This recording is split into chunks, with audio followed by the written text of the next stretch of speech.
Somewhere in the dark, tens of thousands of years before anyone could write it down, a human being closed their eyes, lowered their voice, and spoke to something they could not see. No one had shown them how. No one had handed them the words. And yet, across every continent, in caves separated by oceans and thousands of years, our ancestors independently arrived at the exact same impulse: reach out to the unseen and ask for help. This raises an unsettling question. If prayer was never taught, where did it come from? To answer that, we have to go back to the very first moment a human being looked into the dark and decided someone was listening. For most of the 20th century, historians assumed prayer was a late invention, something that arrived only after humans had temples, priests, and written scripture to guide them.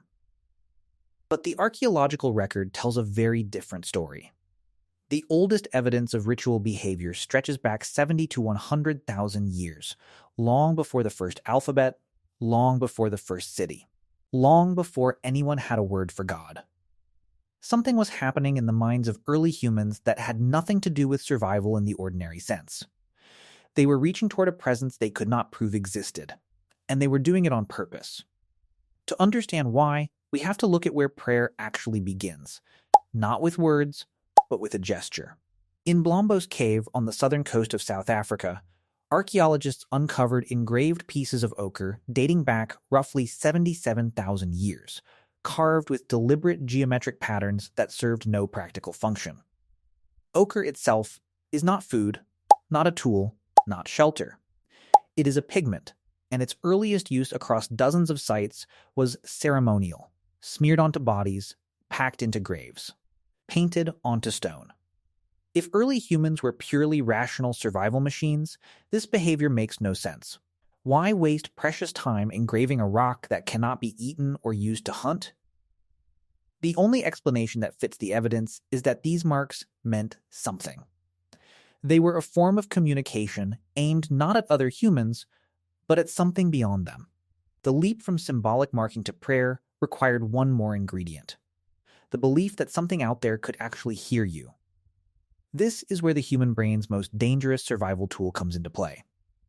Evolutionary psychologists call it agency detection, and it is the reason a rustling bush at night makes your heart race before your conscious mind even processes what you heard. For early humans on the African savanna, assuming a sound was a predator, even when it was just wind, cost almost nothing. But assuming a sound was nothing when it was actually a predator could cost your life. Natural selection built a brain that errs permanently on the side of paranoia. It sees intention everywhere, in shadows, in storms, in silence. And once that system exists, it does not stay confined to lions in the grass. It starts finding minds behind everything: the weather, the mountains, the dark. This is the exact mechanism that makes prayer possible.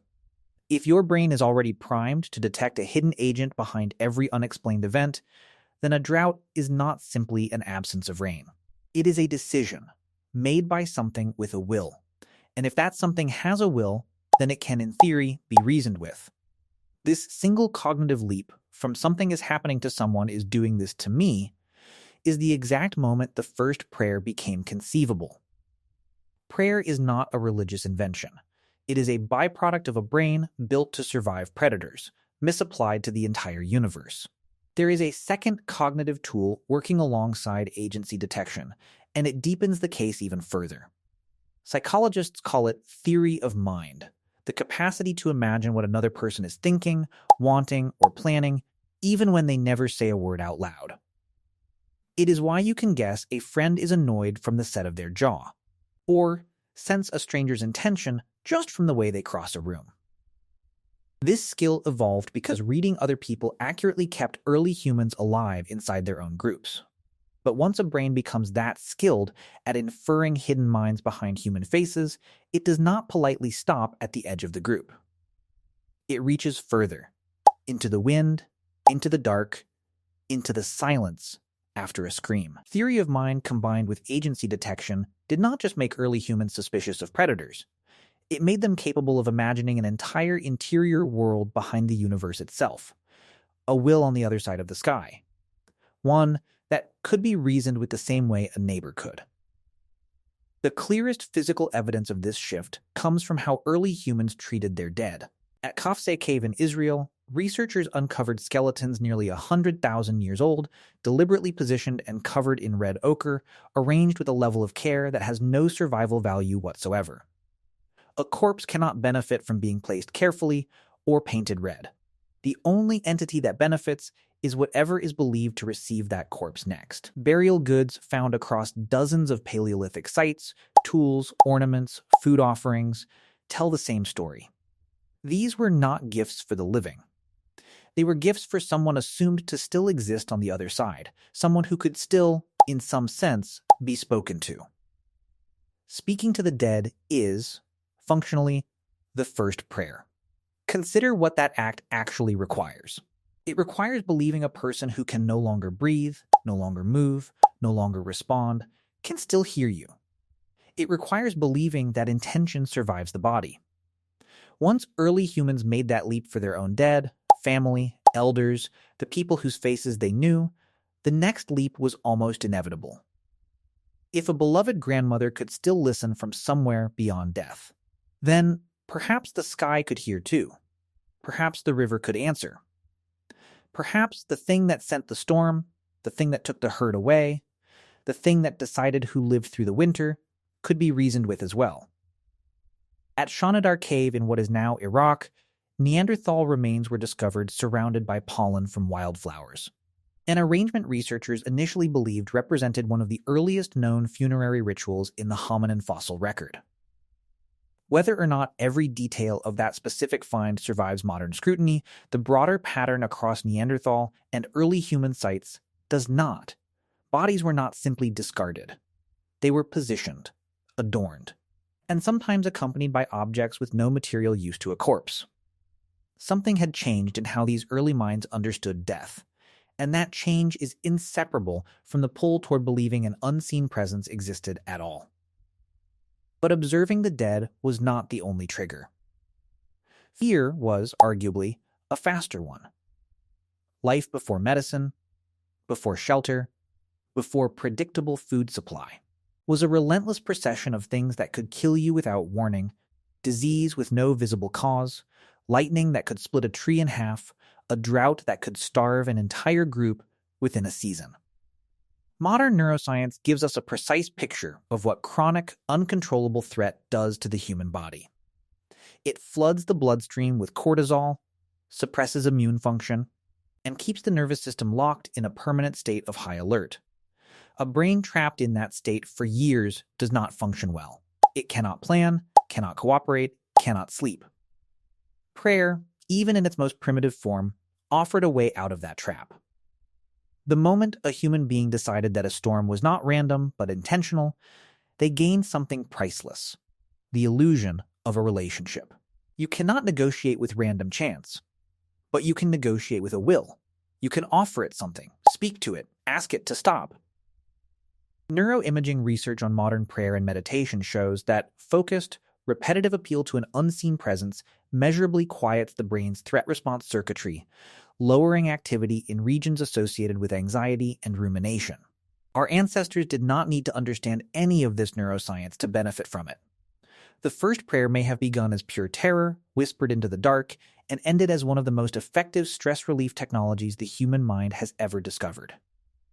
There is also a colder, more strategic explanation running underneath the emotional one. A single human negotiating alone with an unseen storm, God gains comfort.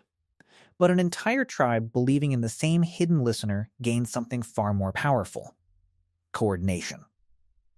If everyone in a group believes that a presence is watching how they behave, judging their honesty, remembering their cruelty, then that group does not need constant surveillance to keep its members in line. The belief itself becomes the enforcement. Anthropologists studying the deep prehistory of religion have proposed that this is precisely what allowed early prayer-based belief systems to outcompete groups that lacked them. A band of 30 hunter-gatherers who believed an invisible force was watching, cooperated more reliably, shared food more consistently, and punished cheaters more effectively than a band that did not. Across many thousands of generations, groups built around shared prayer simply survived at higher rates than groups without it.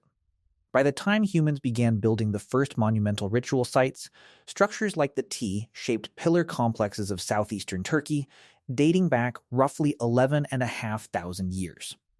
Prayer had already existed in some form for tens of millennia. These massive stone rings were not built by farmers with surplus grain and idle time. They were built by nomadic hunter-gatherers who had no permanent homes, no writing, no metal tools, and who nonetheless organized themselves across hundreds of miles to drag 10-ton stones into place for a purpose that was purely ceremonial. What united strangers from different bands well enough to make that possible was not agriculture. It was the shared conviction that something out there deserved to be spoken to, appeased, and thanked. We like to imagine that we have left this behind. We have particle accelerators and satellites and antibiotics, and yet the instinct that produced the very first prayer never actually disappeared. It simply changed clothes.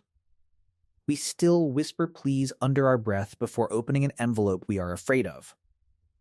We say thank God after narrowly avoiding a car accident, often without believing in any God at all.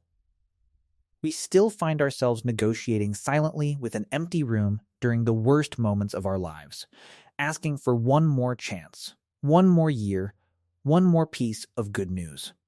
That is not superstition layered on top of a modern mind. That is the oldest software the human brain has ever run, quietly executing underneath everything we have built since. Somewhere in a cave lit only by firelight, tens of thousands of years before the first word was ever written down, a frightened human being looked into the darkness and asked if anyone was there. We still do not fully know what they believed answered them. But we know the question never stopped being asked. In our next video, we will step even further back into the minds of the Neanderthals who may have been asking that same question before modern humans even existed. That's all for today. Please consider subscribing. It genuinely helps fund the research behind the next one.